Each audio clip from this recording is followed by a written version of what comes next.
Hare Krishna, continuamos leyendo el Srimad Bhagavatam, canto cuarto, capítulo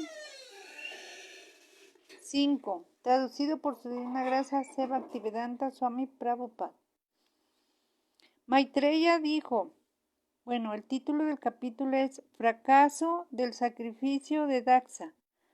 Maitreya dijo, cuando el señor Shiva escuchó de labios de Narada la noticia de que Sati, su esposa, había muerto debido al insulto de Prayapati Daksa y que los semidioses Ribu habían expulsado a sus soldados, se puso muy furioso,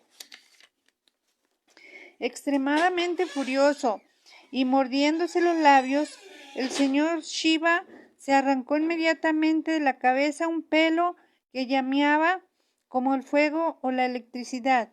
Se puso en pie y riendo como un loco, lanzó el cabello contra el suelo.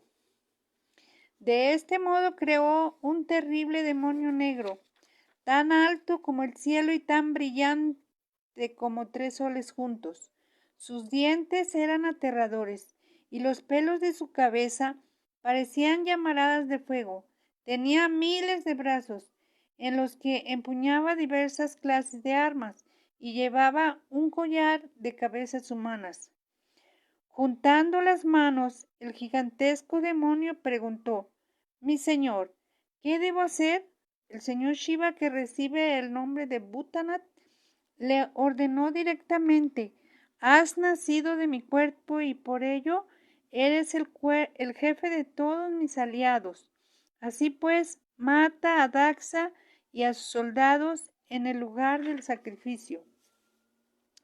Maitreya continuó, «Mi querido Vidura, esa persona negra era la personificación de la ira de la suprema personalidad de Dios y estaba dispuesta a ejecutar las órdenes del señor Shiva, considerándose capaz de hacer frente a cualquier poder que se lo opusiera.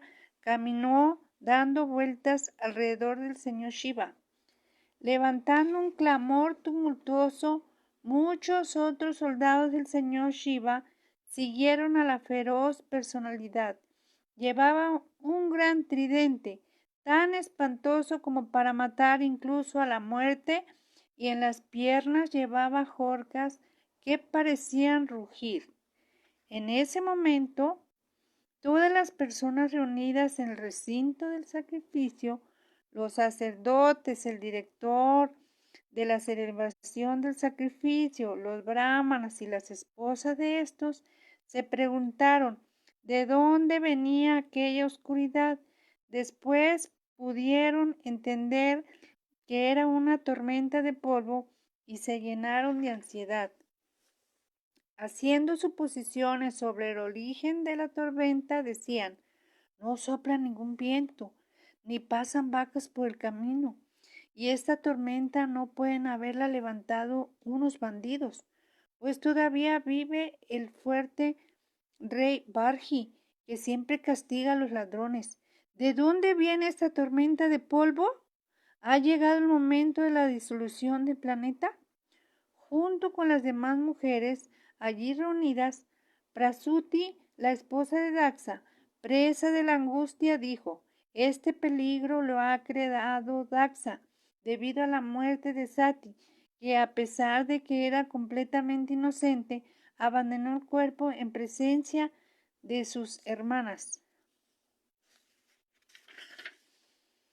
En el momento de la disolución, el señor Shiva se suelta el cabello y atraviesa con su tridente a los gobernantes de todas las direcciones. Ríe y danza con orgullo, haciendo ondear las manos de sus víctimas como banderas agitadas en todas las direcciones. Es como un trueno que dispersa las nubes por todo el mundo. El gigantesco hombre negro mostró sus espantosos dientes. Con los movimientos de sus cejas, los cuerpos luminosos del cielo se dispersaron y con su refulgencia de cegadora intensidad hizo que su brillo se difuminase. Por la mala conducta que Daksa había mostrado, ni siquiera su padre, el señor Brahma, se hubiera salvado de aquella inmensa manifestación de ira. Mientras todos estaban conversando, Daxa vio prodigios de peligro por todas partes, en la tierra y en el cielo. Mi querido Vidura, los seguidores del señor Shiva rodearon el recinto de sacrificio. Eran de baja estatura y llevaban armas de distintos tipos. Sus cuerpos eran parecidos al del tiburón, negruzcos y amarillentos. Corriendo alrededor del recinto de sacrificio, provocaron los primeros disturbios. Algunos de los soldados echaron abajo los pilares que sustentaban el pandal del sacrificio. Otros entraron en las habitaciones de las mujeres. Otros se pusieron a destruir el recinto de sacrificio y otros entraron en la cocina y en las habitaciones que servían de residencia. Rompieron todos los potes que se habían hecho para el sacrificio y algunos se pusieron a apagar el fuego de sacrificio, otros derribaron la línea de demarcación del recinto de sacrificio y los hubo que orinaron en él. Unos cortaron el paso a los sabios que huían, otros amenazaron a las mujeres allí reunidas y algunos apresaron a los semidioses que huían del pandal. Maniman, uno de los seguidores del señor Shiva, apresó a Bhrigu Muni y Virabhadra, el demonio negro, a Prayapati Daxa. Otro seguidor, cuyo nombre era Chandesa, apresó a Pusha. Nandiswara apresó al semidios Vaga. La lluvia de piedras era incesante y todos los sacerdotes y participantes en el sacrificio se encontraban en una situación de enorme sufrimiento. Temiendo por sus vidas, se desperdigaron corriendo en distintas direcciones. Virabhadra arrancó el bigote de Bhrigu, que era quien ofrecía las oblaciones al fuego de sacrificio con las manos. Inmediatamente después, Virabhadra cogió a Vaga, que había estado moviendo las cejas cuando Daxa maldijo al señor Shiva. Muy iracundo le tiró al suelo y con gran fuerza le arrancó los ojos. Tal como Baladeva le partió los dientes a Dantavakra, el rey de Kalinga, en la partida de dados que tuvo lugar en la ceremonia de boda de Aniruddha, Virabhadra partió los dientes tanto a Daxa, que los había enseñado mientras maldecía al señor Shiva, como a Pusha, que también los había enseñado con una sonrisa de aprobación. Después Virabhadra, la gigantesca personalidad, se sentó en el pecho de Daxa y con armas afiladas intentó separarle la cabeza del cuerpo, pero no pudo. Intentó cortarle la cabeza, tanto con himnos como empleando armas, pero de todas las maneras le era difícil hacer el menor rasguño a la piel de Daxa. La confusión de Virabhadra no conocía límites. Al ver lo que había hecho Virabhadra en el bando del señor Shiva, estaban complacidos, Entonces vio en el recinto de sacrificio el artilugio de madera que se usaba para matar a los animales y se sirvió de él para decapitar a Daxa. Al ver lo que había hecho Virabhadra en el bando del señor Shiva, estaban complacidos y daban gritos de alegría. Todos los bhutas, fantasmas y demonios que habían venido hicieron un sonido estruendoso. En el otro bando, los brahmanas encargados del sacrificio rompieron en exclamaciones de dolor por la muerte de Daxa. Recogiendo la cabeza, Virabhadra la arrojó con gran ira hacia el lado del sur del fuego de sacrificio, ofreciéndola como oblación. De esta manera, los seguidores del señor Shiva asolaron por completo todo el recinto de sacrificio. Finalmente le prendieron fuego y partieron rumbo a Kailash, la morada de su amo. Capítulo 6. Brahma satisface al señor Shiva. Después de su derrota a manos de los soldados del señor Shiva, que los hicieron con tridentes, espadas y armas por el estilo, todos los sacerdotes, semidioses y demás miembros de la asamblea de sacrificio, muy temerosos, se dirigieron al señor Brahma. Después de ofrecerle reverencias, le explicaron detalladamente todo lo que había ocurrido. Tanto el señor Brahma como Vishnu sabían ya lo que iba a ocurrir en el sacrificio de Daksha y conociéndole de antemano no asistieron a la celebración. El señor Brahma, después de escuchar el relato que los semidioses asistentes al sacrificio hicieron de todo lo ocurrido, respondió: un sacrificio en el que blasfeman contra una persona excelsa, ofendiendo sus pies de loto, nunca les puede traer felicidad. No podrán ser felices de esa manera.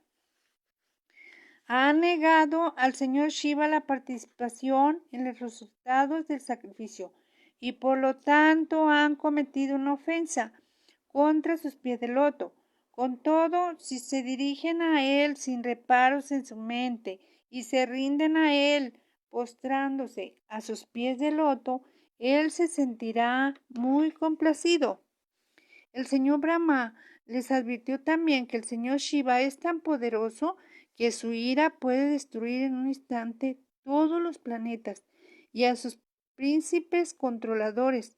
También les dijo que se encontraba especialmente triste, pues acababa de perder a su querida esposa y estaba además muy afligido por las ingratas palabras de Daksha. El señor Brahma les sugirió que, dadas las circunstancias, lo más propio era que fueran cuanto antes a pedirle perdón. El señor Brahma dijo que no había nadie, ni Indra, ni los sabios, ni ninguna de las personas que se reunieron en el lugar de sacrificio, ni siquiera él mismo, que fuera capaz de medir el poder del señor Shiva. En esas circunstancias, ¿quién se atrevería a cometer una ofensa contra sus pies de loto? Después de dar estos consejos a los semidioses, pitas y señores de las entidades vivientes, el señor Brahma los llevó consigo en dirección a la morada del señor Shiva, el monte Kailash. La morada, conocida con el nombre de Kailash, es rica en hierbas y vegetación, y estando santificada con himnos védicos y con la práctica del yoga místico, sus habitantes nacen como semidioses y tienen todos los poderes místicos. Además de ellos viven también allí otros seres humanos, los Kinnaras y Gandharvas, acompañados por sus bellas esposas que reciben el nombre de apsaras o ángeles. En Kailash hay muchas montañas llenas de piedras preciosas y minerales valiosos y rodeadas por toda clase de plantas y árboles valiosos. Ciervos de distintas clases realzan la belleza de las partes altas de las montañas. Hay muchas cataratas y en las montañas hay cuevas muy hermosas donde habitan las bellísimas esposas de los místicos. En la montaña Kailash siempre se escucha el dulce canto de los pavos reales y su rítmico sonido se entremezcla con el zumbido de las abejas. Los cucos cantan sin cesar, mientras que otros pájaros cuchichean entre sí. Hay allí árboles de gran altura que parecen llamar a los dulces pajarillos con sus largas ramas. Cuando las manadas de elefantes recorren sus laderas, la montaña Kailash parece moverse bajo sus pasos y con el resonar de las cataratas parece como si la montaña entera resonara también. De las distintas clases de árboles que adornan la montaña Kailash, pueden mencionarse los siguientes nombres: mandara, pariyata, sarala, tamala, tala, kovidara, asana, aryuna, amrayati, mango, kadamba, duli kadamba, naga, punaga, champaca, patala, azoka, bacula, kunda y curavaca. Estos árboles que producen flores de fragante aroma adornan la montaña por todas partes. Además de estos, otros árboles que adornan la montaña son el loto dorado, el árbol de la canela, el malatí, el cuya, el malica y el madaví. También adornan la montaña Kailash el cata, el julana, el árbol de los vainianos, el plaxa, el niagrodha, el árbol que produce la azafétida y el que da la fruta yak. También hay beteles y burya-patras, raya-pugas, zarzamoras y otros árboles de ese tipo. Hay mangos y árboles priyala, maduca e inguda. Además de estos se encuentran allí el bambú fino, el quichaca y otras variedades de bambú, todos los cuales embellecen el paisaje de la montaña Kailash. Hay distintas variedades de flores de loto, como las Kumuda, Utpala y Satapatra. El bosque parece un hermoso jardín y los pequeños lagos están llenos de aves de distintas especies que cuchichean dulcemente. También hay muchos otros tipos de animales, como ciervos, monos, jabalíes, leones, rixas, celíacas, vacas y asnos salvajes, tigres, venados y muchos otros animales que disfrutan de la vida a plenitud. Hay distintas clases de ciervos, como el carnantra, el ecapada, el azuacia, el brica y el casturi, el ciervo almizclero, adornando las lagunas de la falda de la montaña. Hay además muchos plataneros. Sati solía bañarse en un pequeño lago llamado Alacananda, que es especialmente auspicioso. Después de contemplar la singular belleza de la montaña Kailash, todos los semidioses quedaron atónitos ante su gran opulencia. Allí los semidioses contemplaron la maravillosa belleza de la región de Alaka, que está en el bosque de Saugandika, cuyo nombre significa lleno de fragancia. El bosque recibe ese nombre porque en él hay gran abundancia de flores de loto. Vieron también los dos ríos llamados Nanda y Alakananda, ríos santificados por el polvo de los pies de loto de la suprema personalidad de Dios, Govinda. Mi querido Sata, Vidura, las muchachas celestiales descienden hasta esos ríos en sus aviones y tras disfrutar de la vida sexual entran en el agua y se divierten salpicando a sus esposos. Las muchachas de los planetas celestiales dejan el agua amarillenta y fragante debido al cúrcuma de sus cuerpos. Entonces acuden a bañarse en el lugar los elefantes acompañados de sus esposas, las elefantas, y también beben agua y a pesar de que no tienen sed. Los aviones de los habitantes del cielo están adornados con perlas, oro y muchas piedras preciosas. Los habitantes celestiales son comparables a las nubes del cielo, decoradas ocasionalmente con el destello de los relámpagos.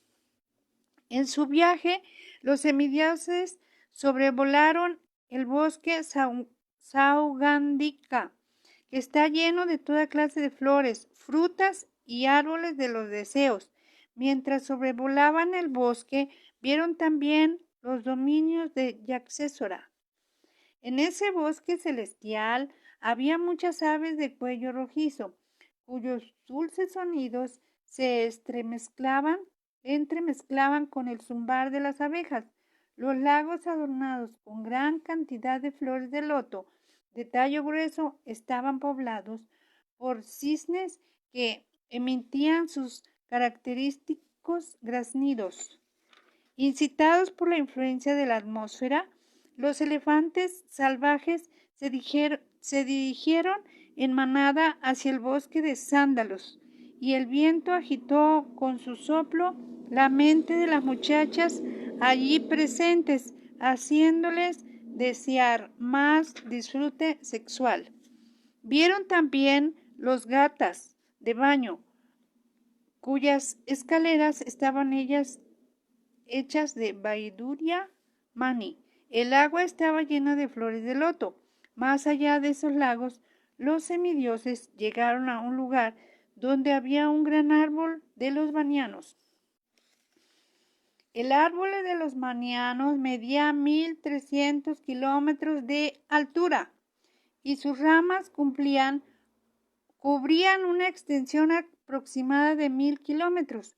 Su agradable sombra aliviaba del calor y sin embargo no se escuchaba ruido de pájaros. Los semidioses vieron sentado bajo aquel árbol al señor Shiva, que estaba capacitado para dar la perfección a los yogis místicos y de liberar a todo el mundo. Tan grave como el tiempo eterno, parecía haber abandonado todo rastro de ira. El señor Shiva estaba sentado allí, rodeado de personas santas. Con él estaban Kubera, el señor de los Gujiakas, y los 4 Kumaras, que eran almas ya liberadas. El señor Shiva se mostraba grave y santo. Los semidioses vieron al señor Shiva manifestando su perfección como amo de los sentidos, del conocimiento, de las actividades fruitivas y del sendero que conduce a la perfección. Era el amigo del mundo entero y en virtud del afecto sin reservas que sentía por todos, era muy auspicioso. Estaba sentado sobre una piel de ciervo, practicando toda clase de austeridades. Con el cuerpo untado de cenizas, tenía el aspecto de una nube al atardecer. Sobre el cabello llevaba el signo de la media luna, una representación simbólica. Estaba sentado en una estera de paja y se dirigía a todos los presentes, y en particular al gran sabio Narada, a quien hablaba acerca de la verdad absoluta. Tenía la pierna izquierda sobre el muslo derecho y la mano izquierda posaba en el muslo izquierdo.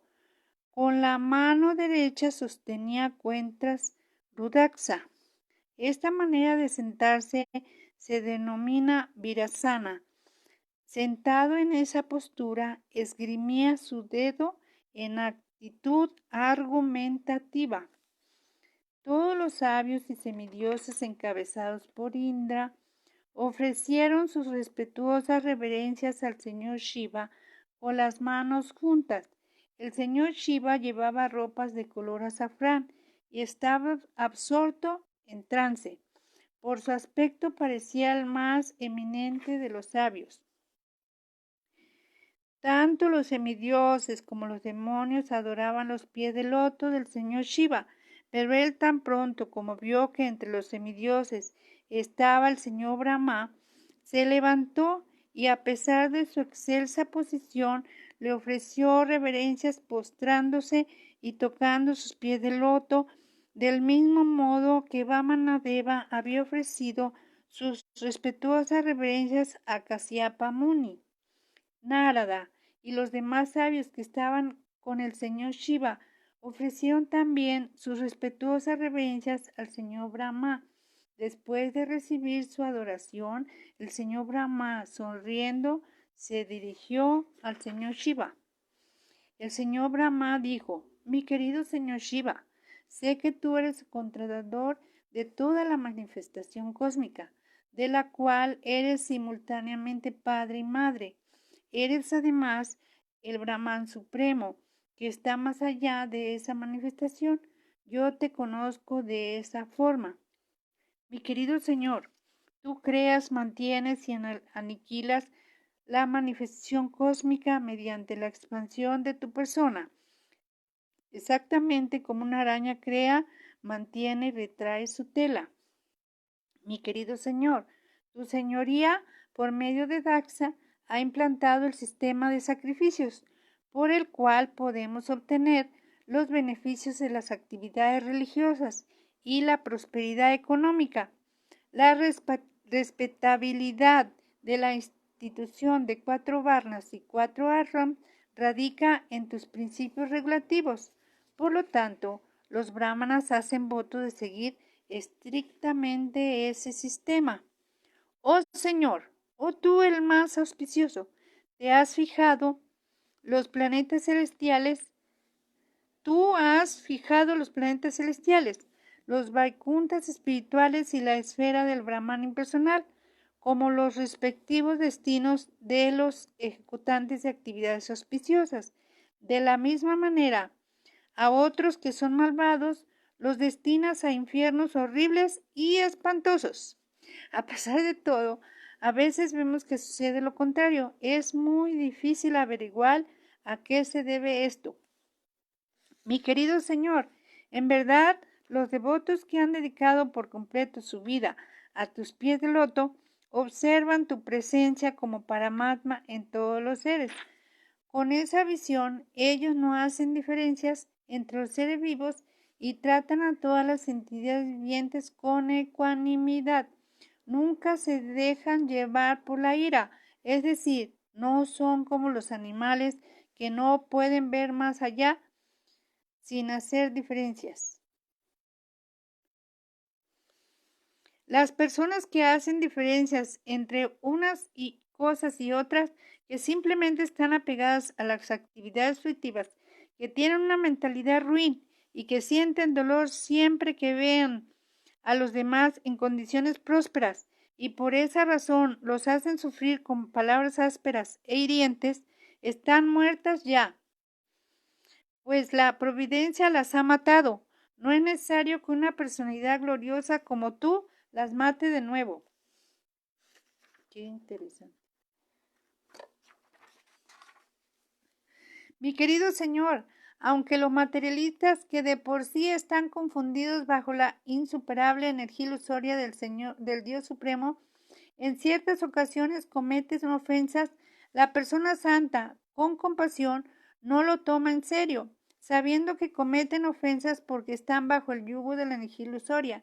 El santo no manifiesta su potencia para hacerles frente. Mi querido Señor, tú nunca quedas confundido bajo la formidable influencia de la energía ilusoria de la Suprema Personalidad de Dios. Por esa razón, eres omnisciente y debes ser misericordioso y compasivo con aquellos que, confundidos con esa misma energía ilusoria, están muy apegados a las actividades fruitivas. Mi querido señor Shiva, tú eres el beneficiario de una parte del sacrificio y eres quien otorga el resultado. Los malos sacerdotes no te entregaron tu parte y por esa razón lo destruiste todo y el sacrificio está inacabado. Ahora puedes hacer lo que sea necesario y tomar la parte a que tienes derecho. Mi querido Señor, por tu misericordia, el ejecutor del sacrificio, el rey Daxa, vuelve a la vida.